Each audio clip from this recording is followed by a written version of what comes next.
kauturan ato naman iningation sa pagpadayon sa pagpamalandong sang pulong sang Ginoo. Pero sa wala pa, may duha ka bahin sa balaang kasulatan nga ako nanay pagapasaon. Kag nga isa makita sa Old Testament sa Salmo kapitulo 96 versikulo 13. Kag rin nagkasiling kay sigurado nga mag-aabot siya sa pagkukom sa mga tao sa kalibutan. Pagahukman niya sila nga may pagkamatarong kag suno sa iya nga kamatuoran. Kag isa kabahin makita naton sa New Testament aganiyari sa Acts o kung binuhatan kapitulo 17 versikulo 31 nagasiling kay may adlaw nga ginpili ang Dios nga hukman niya sing matarong ang tanan nga mga tao diri sa kalibutan paagi sa tao nga iya ginpili. So ining duha ka bersikulo nga akon ginbasa bago lang ini nagahambal hanungod sang matarong nga paghukom sang Dios sa kalibutan. Ang aton kalibutan nga ginaistaran may mga madamo nga mga problemas gumuntang nga wala mahusay. Pero ang bala na kasulatan nagahambal sing matag nga ang Dios may arai nga gintalana nga tion nga iyang hukman sing matarong ang tanan nga mga tao nga nagapuyo sa sini nga kalibutan. Kagini nasulat halin sa Old Testament pakadto sa New Testament. Kon ang aton mga maalam nga mga judges sa sini nga duta wala makasolbar sa dalagko nga problemas o kung hulusayon, ang Dios iya naghambal ang tanan nga mga problemas iyang solbaron sa nagakaigo nga tion kag sa husto nga paagi. Amo nang ginhambal niya bug-os nga kalibutan. Iyang husayon ang problemas nga aton ginaatubang sa sining bug-os nga kalibutan nga siling niya. Hindi lamang isa ka probinsya, kundi ang bug-os nga kalibutan. Kung sa aton pa, kagini makita man sa ikaduang Korinto, kapitulo 5, versikulo 10, ang pulo nga gingamit niya, tanan kita, o kung tanan nga mga tao. Ang Acts 17:31 nagagamit siya sa pulong bug-os nga kalibutan. Husayon sang Dios ang bug-os nga kalibutan. Kung sa aton pa tanan nga mga tao nga nagapuyo sa sini nga kalibutan. Kagini nga paghukom kag paghusay sang Dios sa tanan nga mga katawhan sa kalibutan hindi kag wala sing bisan sino nga makalikaw sini. Kay man ang pulo nga makita sa Roma kapitulo 14 versikulo 12 nagasiling ang tagsa-tagsa magapangatubang sa Dios kag pagahusayon o kon ang tagsa-tagsa magahatag sang husay sa tubangan sang Dios. Kung sa aton pa, kung tagsa-tagsa, wala sing bisan isa ka tao nga makalikaw sini.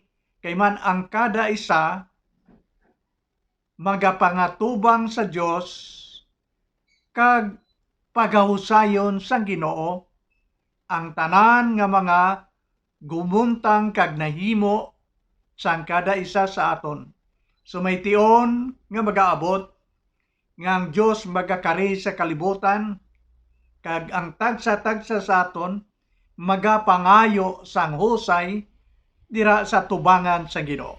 Kag ginsiling nakon wala sing isa nga makalikaw sini kay man sa Hebrews 9 versikulo 27 nagasiling nga daan na gintalana nga ang tao mapatay sing makaisa lang kag sa tapos sina amo ang paghukom. So wala gid sing makalikaw sini kay man ang kada isa mapatay kag tapos sina hukman siya sa Dios. It is appointed unto man once to die, and after that the judgment. So kay wala man sing tao nga hindi mapatay, di wala gid si makalikaw sa ginasiling nga paghukom sang Ginoo sa tanan nga mga tao sa kalibutan, kag tanan kita kinatudlo sang Bible nga mga tubang gid sang Ginoo agud mahusay ang tanan nga mga problemas gumuntang nga wala sing nagakaigo nga paghusay sa aton. So ang Ginoo iya matarong, ang Ginoo na kay balo sang tanan nga butang, wala na sing maghambal sa iya kung ano ang iyang buhaton kay nabal-anan na niya. Kag kung ang Dios maghusay sang tanan naton nga mga hinimuan sa kalibutan, wala na siya nagakiranglan sa mga witnesses kay nabal-anan niya kung ano ang aton nahimo. Kung sa bagay, ang tanan naton nga mga hinambalan nga mga malain halin sang una tubtob subong ara pa na nabal-an pa na sang Ginoo.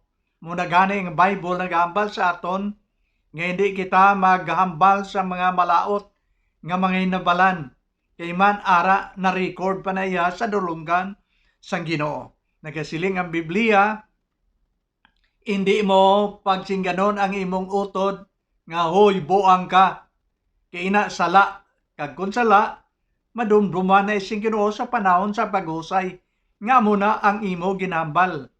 O kung singganon mo ang imo utod ini nahamba ara sa Bible, siling sa Bible hindi mo pagsingganon ang imo utod nga wala ka sing pulos kay man kitang tanan may pulos sa tubangan sang Ginoo. Kag ina mga pulong ginawarningan kita sa Dios kay hindi dapat naton na iambal kay man makapalain ina sang balatyagon sang aton isikataw. Kung singganon nimo siya nga buang, kung singganon nimo siya way pulos, di makapilas ina siya kabangdanan nga ang Dios nga nakabalo kung anong maayo sa aton tanan nagahambal siya nga may tion nga mag-abot nga husayo niya ang tanan bisan pa ang mga tinago naton nga mga malain nga mga balatyagon na bal-an ina sang Ginoo. Ang mga pulo nga aton ginhambal nga malain delikado kita sa panahon sa paghukom kag ang mga malain nga mga huna-huna kag balatyagon bisan wala pa na naton mahimo na plano pa lang delikado na ina sa tion sang paghukom.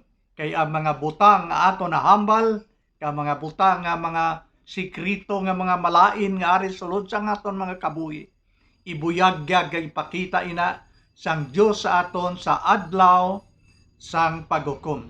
Kung sa bagay, ngara kita nga ginahuna-huna pero wala man naton mahimo.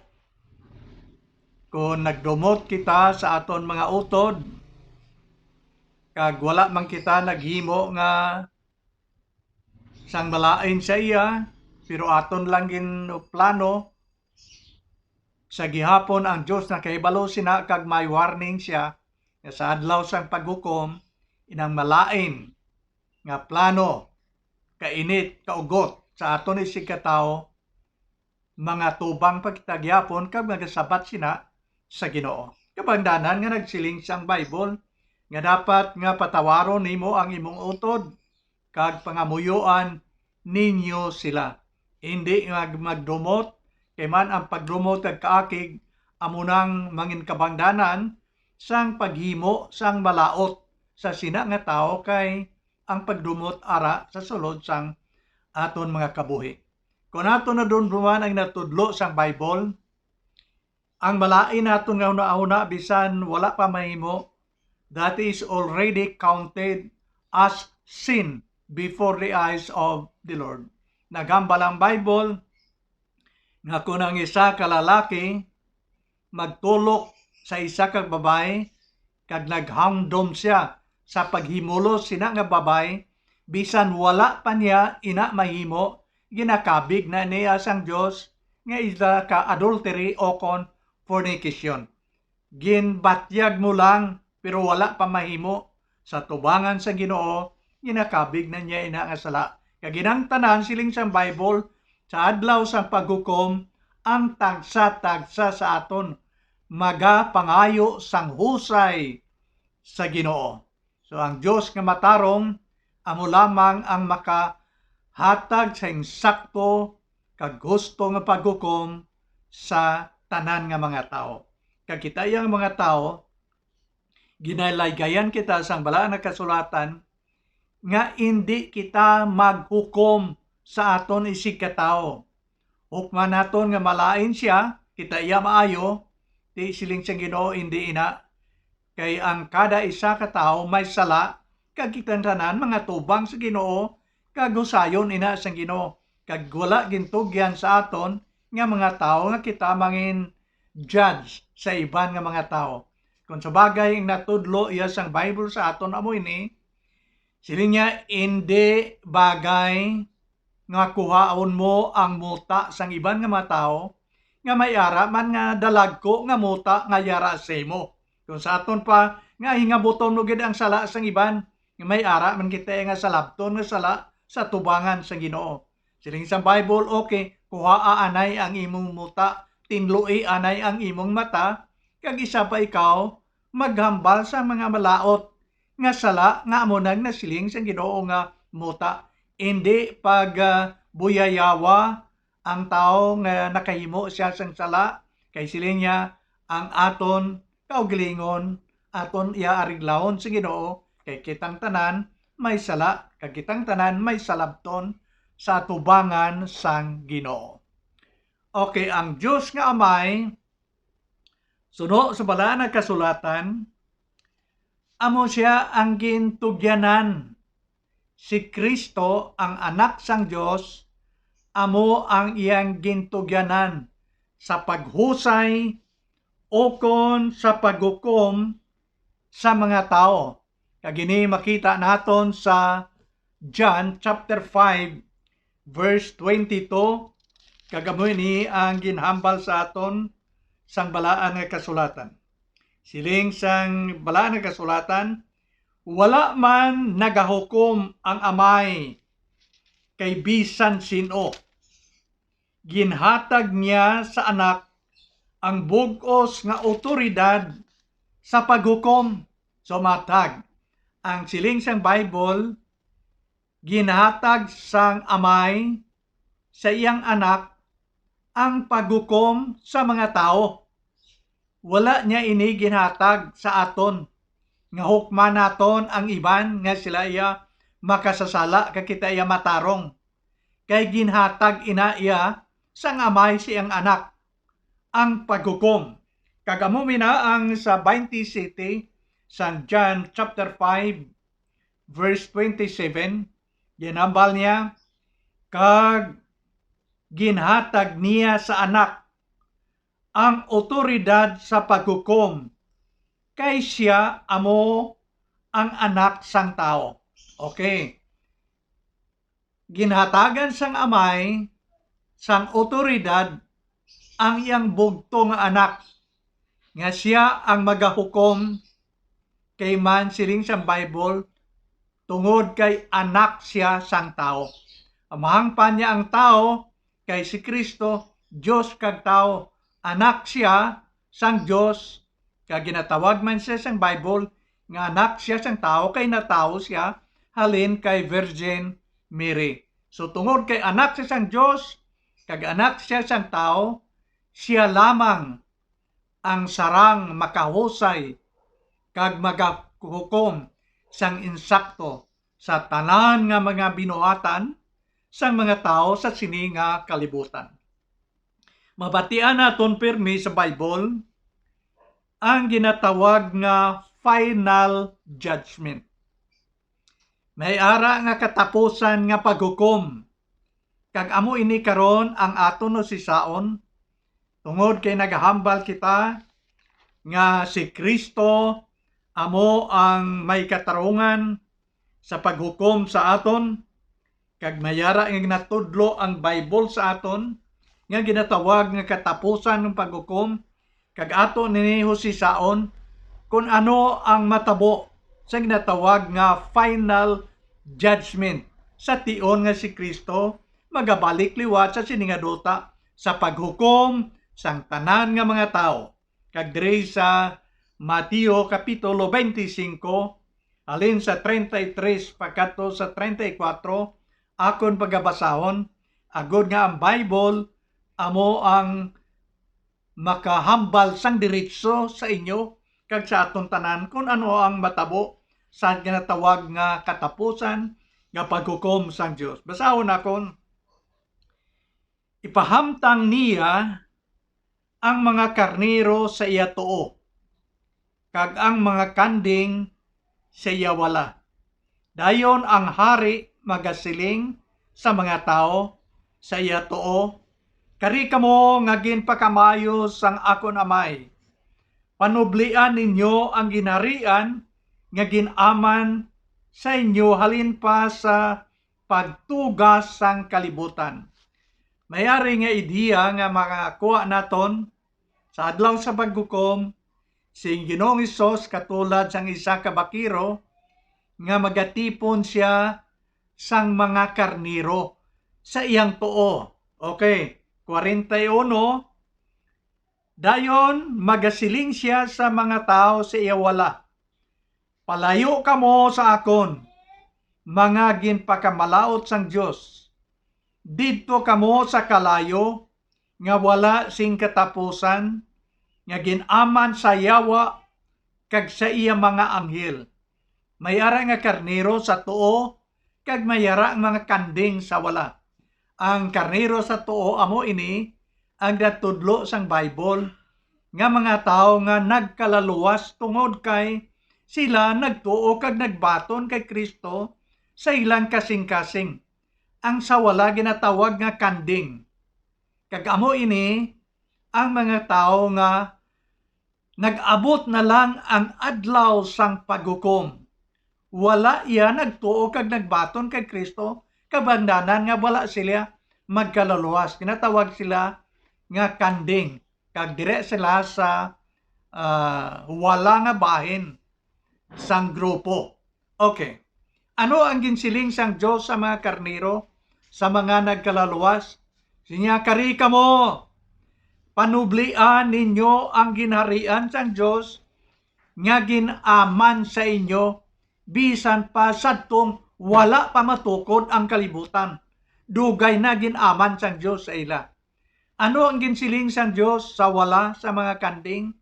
Kung sa aton pa sa wala magkaluluwas, ang siling ni Kristo, palayo kamo sa akon, pulong sang pagsikway. Didto kamo sa kalayo, si impyerno, nga ginaman para kay Satanas, kag sa tanan niyang mga anghel, kung sa aton pa, sa tanan niyang sumulunod. So si Satanas may ara nga mga sumulunod nga mga evil spirit, pero ang mga tao nga nagsikway kag Kristo kag nagsunod sa pagginaway kag pagbinatasan nga natudlo ni Satanas, then madalaman sila sa pagsikway sa Ginoo nga ginatawag niya nga kanding.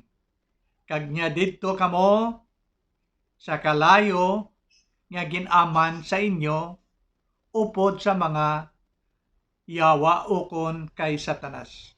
So sa adlaw sa paghukom, maathag kaayo nga may duha ka grupo sa mga tao, may duha ka lugar, ang nagkalaluwas, ibutang sa langit kinatawag niya ginharian sang Dios, kag ang sa wala nga wala magkalaluwas sa final judgment, ibutang sila sang Dios sa lugar diin silutan sila kag magaanto silinaw sang kalayo nga wala nagauntat ang pagsakit sa ila. So ini matabo sa adlaw sang paghukom ginatawag final judgment. So si Kristo magabalik liwat sa kalibutan kag magahatag sang nagakaigo husto nga say sa paghukom sa tanan nga mga tao sa sini nga kalibutan. Pero hindi kita magkahadlok sang ginasiling sang Bible nga paghukom kay man ang Dios na gahambal sa aton sing matag nga ang tao nga nagtuo kag nagbaton kay Kristo hindi na paghukman sa silot. Okay? Tanaw naton ang John 5:24. Kagaton nini nga pamalandungan sing maayo agod nga hindi kita pagkulbaan sa adlaw sang paghukom. Ang adlaw sang paghukom mag-aabot sigurado 100% kay inag natudlo sang Bible, pero hindi dapat kita magkahadlok kay man may Dios kita nga manuluwas nga amo si Ginoong Jesucristo. Kag amo ini ang pasalig niya sa aton. Kag kung nagihambal ini sang Dios, then iya ining tumanon. Ano ang iya ginhambal? John 5:24 nga nagasiling ako sa inyo, ang bisan sino nga nagapamati sang akon mga pulong kag nagatuo sa nagpadala sa akon, may kabuhi nga wala sing katapusan. Okay? Ang nagapamati kag nagatuo may kabuhi nga wala siyang katapusan. Tanawa ang sugpon, hindi na siya paghukman, kundi nakasaylo na siya halin sa kamatayon pakabuhi. Okay. Ang nagapamati kag nagatuo sa Dios, siling sang Bible, hindi na paghukman.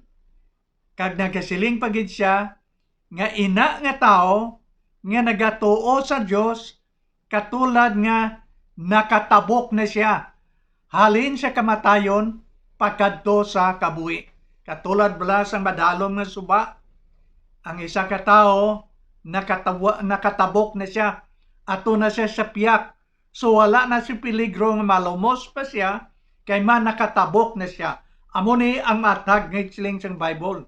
Ang nagatuo sa Dios hindi na paghukman sang silot, kundi nga katulad nga nakatabok na siya halin sa kamatayon pagkadto sa kabuhi. Kag amo man ini ang ginhambal sa John chapter 3, pulo parehas. John chapter 3 verse 18. Ang ginsiling sang Ginoo, aton nini talupangdon sing maayo agod nga hindi kita pagkulbaan sang adlaw sang paghukom, kay may kasiguruan kita sang aton kaluwasan kon may pagtuo na kita kay Ginoong Hesus nga aton maluluwas. Basahon nakon John chapter 3 verse 18. Ang bisan sino nga nagatuo sa anak hindi pagkondinahon. Okay? Sulito nakon. Ang bisan sino nga nagatuo sa anak hindi pagkondinahon. Ari ang pulo nga kondinar daw mabudlay nga hangpon. Ako nibutang sa mapos. Ang gusto siling sa Bible amo ini, ang bisan sino nga nagatuo kay Kristo hindi na paghukman sa silot. Amo ina ang kondinar. Ang nagatuo kay Kristo hindi na paghukman sa silot. Ang sugpon. Pero ang bisan sino nga wala nagatuo na kondinar na. Ari ang opposite. Ang wala yan nagtuo kay Kristo, nahukman na sa silot. Bangod kay wala siya magtuo sa bugto nga anak sang Dios. So simple lang nga ginambal sang Bible sa aton. Sini niya, ang nagatuo hindi na paghukman sa silot. Pero ang wala nagtuo kay Kristo, nahukman na sa silot, kay wala man siya nagtuo sa bugto nga anak sang Dios. So hindi kaladlokan kag peligro ang adlaw sang paghukom, ang ginatawag final judgment sa pagkarin ni Kristo sa mga nagtuo na kag nagbaton kay Kristo. Pero mga utod, kung ikaw wala pa dira kay Kristo, sirado ang imong kasing-kasing, wala nimo siya ginbaton sa sulod sa imong kabuhi, ang imong kasing-kasing wala nimo ginhatag sa Dios, ti peligro ang imo kag akon kabuhi sa adlaw sang paghukom. Pero ang Dios nagapasalig 100% suno sa iyang ginahambal nga wala na sang paghukom sa mga tao nga nagtuo kag nagbaton siyang bugto nga anak nga amo ang aton manuluwas. Ang 1 John chapter 1 verse 9. Ibili na ako nini nga bersikulo kay ni makabulig sa aton. Siling sang 1 John 1:9, kon ituad naton ang aton sala, patawaron kita sang Dios kag tinloan niya ang tanan naton nga mga kalapasan.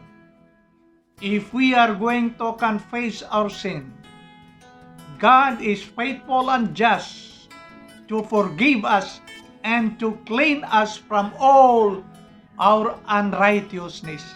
Amo ini ang pasalig sang Dios. So ang tao nga may pagtuo kag nagbaton kay Kristo, amo ini ang tao nga nagahinulsol siyang sala. So manang kabangdanan ng Diyos ang siling wala na sang silot, kay ginhinulsolan naman niya ang iya sala, ginpatawad naman niya sang Diyos, kay man ang tanan nga tao may sala. Pero kung aton gali ituad ang aton sala, patawaro niya kita, kag tinluan niya ang aton bug-os nga kabuhi, kag bangdanan sa adlaw sang paghukom, wala na sang peligro nga silutan kita sa impyerno, kay man ang tao nga may genuine nga pagtuo kay Kristo, amo ina ang tao nga mahinulsolon siyang sala sa tubangan sang Dios. So mga utod, ang adlaw sang paghukom mag-aabot suno sa kalendar sang Dios, suno sa iyang nga kabubuton, kag siya lamang ang nakahibalo kung saan o siya magabalik kag maghukom sa tanan nga mga tao. Sa wala pa na mag-abot ang ginasiling naton final judgment para sa aton tanan, ang aton mga kabuhi aton na isurrender singhugot dira sa gamhanan kag may gugmaon nga kamot ni Kristo, kay man ang kasiguran sang aton kaluwasan ara gid lang sa iya. Padamong salamat, kabahingang Dios, magpakamayo gid sa aton tanan.